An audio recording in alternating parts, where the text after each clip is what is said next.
किसान अपने खेतों की तरफ जा रहा था। तभी उसे एक गड्ढे में से आवाज आती है। अरे ये कैसी आवाज है? लगता है कोई कुत्ते का बच्चा है जो मुसीबत में है। मुझे इसे बचाना होगा, नहीं तो ये मर जाएगा। फिर वह गड्ढे में झांक कर देखता है तो उसे वहाँ एक छोटा सा कुत्ते का बच्चा दिखाई देता है। वह उसे देखकर दंग रह जाता है। उसका रंग नीला होता है। ये तो कोई कुत्ते का बच्चा लगता है, लेकिन ये तो नीले रंग का है। मैंने तो इससे पहले कभी भी नीले रंग का कुत्ता नहीं देखा। इसे घर ले चलता हूँ। सुमन तो इसे देखकर बहुत खुश हो जाएगी। फिर वह किसान उस बच्चे को निकालता है और अपने साथ लेकर घर की ओर चल देता है। अरे सुमन, जल्दी बाहर आओ, देखो मैं तुम्हारे लिए क्या लाया हूँ। तभी उसकी पत्नी बाहर आती है और कुत्ते के बच्चे को किसान के हाथ में देखकर चौंक जाती है। हाय, इतना प्यारा है। ये तो नीले रंग का है। अजय, आपको कहाँ से मिला? क्या मैं इसे अपने साथ रख सकती हूँ? मुझे बचपन से एक कुत्ते के बच्चे को पालने का बहुत शौक था। हाँ हाँ, क्यों नहीं, मैं इसे तुम्हारे लिए ही तो लाया हूँ। लेकिन ये आपको मिला कहाँ से? मैं खेत की तरफ जा रहा था, तभी अचानक गड्ढे से इसके रोने की आवाज आई। मैंने झांक कर देखा तो मुझे ये उसमें पड़ा हुआ मिला। ये जरूर भूखा होगा, तुम इसे कुछ खाने को दे दो। इतना बोलकर किसान वहाँ से चला जाता है। फिर सुमन उसकी खूब देखभाल करती है। वह दिन भर उसके साथ खेलता कूदता है। सुमन भी उसे पाकर बहुत खुश थी। वह कुत्ता पूरे गांव में आकर्षण का केंद्र था।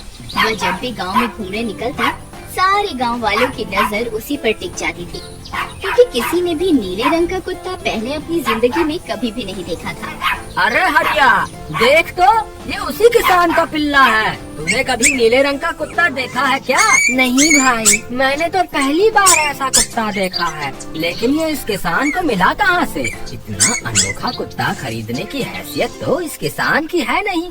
अरे भाई, इससे तो ये किसी गड्ढे में पड़ा हुआ मिला था। मुझे तो लगता है जरूर ही ये कोई जादुई कुत्ता है। तुम्हें क्या लगता है बाजार में इसकी क्या कीमत होगी? भाई, ये तो नायाब चीज है, ये तो अनमोल होगा। इसके हमें मुंह मांगे पैसे मिलेंगे। भाई, हर नायाब चीज पर तो सिर्फ हमारा ही अधिकार है। देर किस बात की, आज रात को ही इसे किसान के घर से चुरा लेंगे। रात होने पर किसान और उसकी पत्नी घर में सो रहे होते हैं। तभी लल्लन और हरिया किसान के घर में घुस जाते हैं और नीलू को बहलाने फुसलाने लगते हैं। ले ले बेटा, बिस्कुट खा ले। ले ले ले ले ले ले, आजा आजा। वह झट से उसे बोरे में कैद कर लेते हैं और वहाँ से 9-2-11 हो जाते हैं और भागकर अपने घर आ जाते हैं। हरिया भाई, एक काम तो पूरा हो गया, बस अब इसे शहर जाकर किसी को बेचना बाकी है। शुभ काम में देरी किस बात की?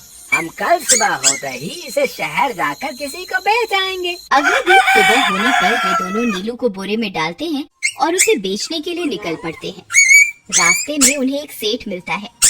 उसे उस बोरे में से अजीब अजीब सी आवाजें आती हैं। अरे भाई, रुको रुको, इस बोरे में क्या भर कर ले जा रहे हो? भाई, ये एक जादुई कुत्ता है। ऐसा कुत्ता पूरी दुनिया में केवल एक ही है। ऐसा कैसे हो सकता है भाई? जरा मुझे भी तो दिखाओ। वह सेठ नीलू को देखकर चौंक जाता है। तुम्हें इसके लिए 100 सोने की मुद्राएं देनी होंगी।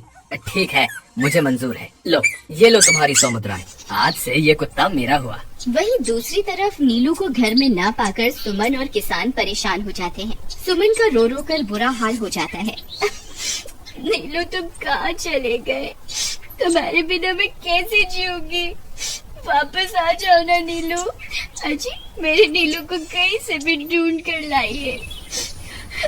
जब तक वो वापस नहीं आएगा मैं खाना नहीं खाऊंगी। ठीक है, तुम रोना बंद करो, मैं उसे ढूंढ कर लाता हूँ। फिर किसान गांव में लोगों से नीलू के बारे में पूछता है।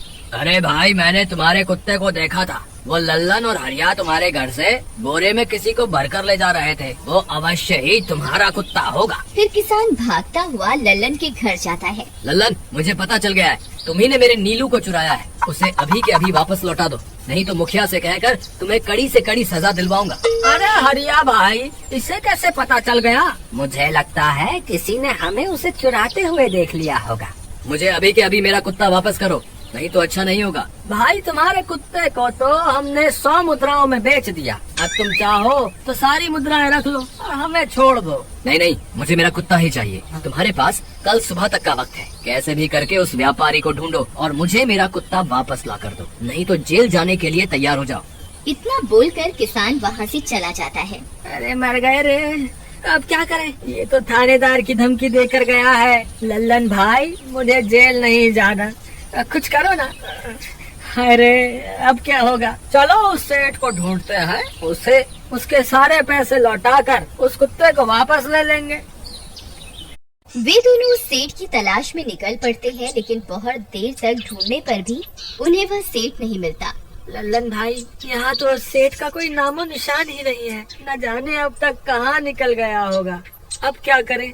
हमारे पास कल सुबह तक का ही वक्त है। अरे आर्या, वो देख, ये तो बिल्कुल किसान के कुत्ते जैसा ही लग रहा है। तुम्हारी आंखों में मोतियाबिंद हो गया है क्या बेवकूफ? किसान का कुत्ता नीले रंग का था और ये तो भूरे रंग का है। क्या तुम्हें नीले और भूरे रंग में फर्क दिखाई नहीं देता? अरे तो क्या हुआ, अगर हम इसे नीले रंग से रंग दें तो उसके बाद ये हूबहू नीलू जैसा ही दिखेगा। बात तो तुम सही कहते हो भाई। चलो फिर देर किस बात की, अभी इसे पकड़ते हैं। फिर वे दोनों उस कुत्ते को पकड़कर अपने घर ले जाते हैं और नीले रंग का पानी घोलकर उसे उसमें डुबो कर उसका रंग भी नीला कर देते हैं। अरे भाई हरिया, ये तो बिल्कुल नीलू जैसा ही दिख रहा है। फिर अगले दिन वे उस कुत्ते को अपने साथ लेकर किसान के घर जाते हैं। अरे भाई मोहन, देखो हम तुम्हारे लिए क्या लाए हैं, जल्दी आओ, तुम्हारा नीलू वापस आ गया है, जल्दी आओ। किसान और सुमन की खुशी का ठिकाना नहीं रहा। लल्लन और हरिया, तुमने गुनाह तो बहुत बड़ा किया था, लेकिन वक्त रहते तुमने अपनी गलती को सुधार लिया, इसलिए मुझे तुमसे अब कोई शिकायत नहीं है, तुम दोनों जा सकते हो। फिर वे दोनों वहाँ से निकल जाते हैं। नीलू, तुम वापस आ गए, मुझे तुम्हारी कितनी फिक्र हो रही थी। कहाँ चले गए थे तुम? हाँ, आज के बाद मैं तुम्हें कभी अकेला नहीं छोड़ूंगी। मेरा नीलू इतने दिनों बाद घर आया है, इतना गंदा भी हो गया है। चलो अब हम नहाई करेंगे।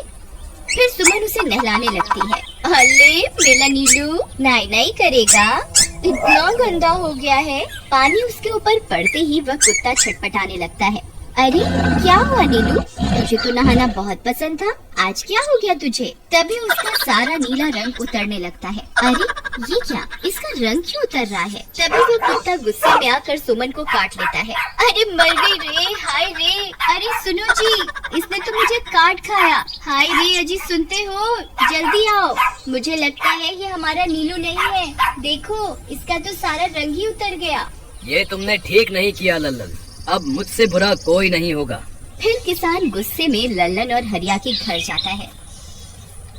ए लल्लन, दरवाजा खोल। ए लल्लन, जल्दी दरवाजा खोल, नहीं तो इसे तोड़ दूंगा। आज तुझे मुझसे कोई नहीं बचा सकता। अरे मर गए रे, ये तो उसी किसान की आवाज है। लगता है इसे हमारी तरकीब के बारे में पता चल गया। अरे क्या हुआ भाई, इतने गुस्से में क्यों हो? तुम्हें क्या लगता है मैं बेवकूफ हूँ? तुम किसी भी आवारा कुत्ते को नीला रंग चढ़ाकर हमें दे दोगे और हम मान लेंगे कि वो नीलू है? भाई हमें माफ कर दो, हमने उस सेठ को ढूंढने की बहुत कोशिश की, लेकिन उसका कोई नामो निशान नहीं मिला। भाई तुम ये 100 मुद्राएं रख लो, अब इससे ज्यादा हम तुम्हारे लिए और कुछ नहीं कर सकते। अगर तुम चाहो तो हमें जेल भिजवा दो, हम दोनों अपनी गलती की सजा काटने को तैयार हैं। किसान उदास हो जाता है और उनसे 100 मुद्राएं लेकर वापस अपने घर आ जाता है। मुझे माफ कर दो सुमन, मैं तुम्हारे नीलू को नहीं ढूंढ पाया। ये लो, ये 100 मुद्राएं हैं। नीलू को बेचने पर उन्हें इतने पैसे मिले थे जो उन्होंने मुझे दे दिए हैं। उन्हें अपनी गलती का बहुत पछतावा है, लेकिन अब कुछ नहीं हो सकता। नहीं, मेरा नीलू जरूर वापस आएगा। हम एक काम करते हैं, कल सुबह इन 100 मुद्राओं का भोजन खरीदकर गरीबों में बांट देंगे। क्या पता उनकी दी हुई दुआओं से हमारा नीलू वापस आ जाए। अगले दिन सुबह होने पर वे दोनों उन पैसों से गरीबों में भोजन बांट देते हैं और वापस अपने घर की ओर चल देते हैं। तभी उन्हें कुछ आवाजें सुनाई देती हैं। वे दोनों चौंक जाते हैं। अरे ये तो मेरे नीलू की आवाज है। नीलू, नीलू तुम कहाँ हो? तभी सामने से नीलू भागता हुआ उनके पास आता है। नीलू तुम वापस आ गए, तुम कहाँ चले गए थे? मैं तुम्हारे बिना कितनी उदास हो गई थी। किसी ने सच ही कहा है, दुआओं में बहुत शक्ति होती है।